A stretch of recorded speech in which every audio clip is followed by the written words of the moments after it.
अस्सलाम वालेकुम एवरीवन, मैं हूं सादत खान और आप देख रहे हैं सादत एसोसिएट्स यूट्यूब चैनल। आज मैं आया हूं यहाँ पे बहरिया इनक्लेव में आप लोगों के लिए लेके आ रहा हूँ बहुत शानदार प्रोजेक्ट ज़ेम मॉल जो कि बहरिया इनक्लेव में बनाया जा रहा है।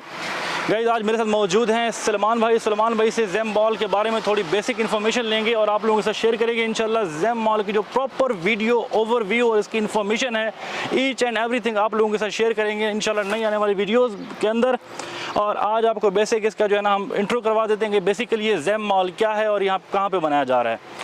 अस्सलाम वालेकुम सलमान। वालेकुम सलाम, क्या कैसे हैं आप? खैरियत से हैं? अल्हम्दुलिल्लाह। सलमान भाई जो है ये ज़ेम बिल्डर्स के रिप्रेजेंटेटिव हैं। सलमान भाई ये बताइए कि ज़ेम मॉल जो है ये कितने रकबे के ऊपर बनाया जा रहा है?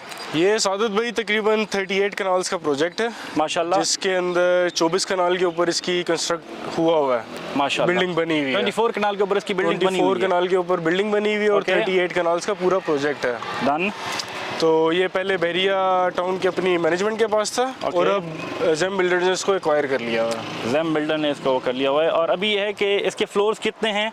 ये लोअर ग्राउंड +2 का प्रोजेक्ट है। लोअर ग्राउंड +2 का ये प्रोजेक्ट है और इसकी जो लोकेशन है वो व्यूअर्स को बता देते हैं। वो एवेन्यू ए के ऊपर है, सेक्टर ए के अंदर Bahria enclave. Bahria enclave avenue sector A के ऊपर वाक़ है। पास में जो है ना आपकी जो एवेन्यू ए की जो बड़ी मस्जिद है वो बिल्कुल वॉकिंग डिस्टेंस के ऊपर है। और मज़ीद जो है इस प्रोजेक्ट की इन्फॉर्मेशन इसके जितने भी आपके पास हमारे पास इसकी डिटेल है वो आपको इंशाअल्लाह ताला एक आध दिन के अंदर आपको वीडियो इसकी मिल जाएगी जिसमें आपके पास प्रॉपर इसकी इन्फॉर्मेशन होगी, जिसमें आप हमसे कांटेक्ट कर सकते हैं, इसके बारे में इन्फॉर्मेशन ले सकते हैं, उसकी बुकिंग करवा सकते हैं। बिल्कुल। सो गाइस अब तक के लिए इतना ही। अपने मेज़बान सादत खान को दी इजाज़त। मिलते हैं नई वीडियो में नई मालूमात के साथ। तब तक के लिए अल्लाह हाफ़िज़। Thank you.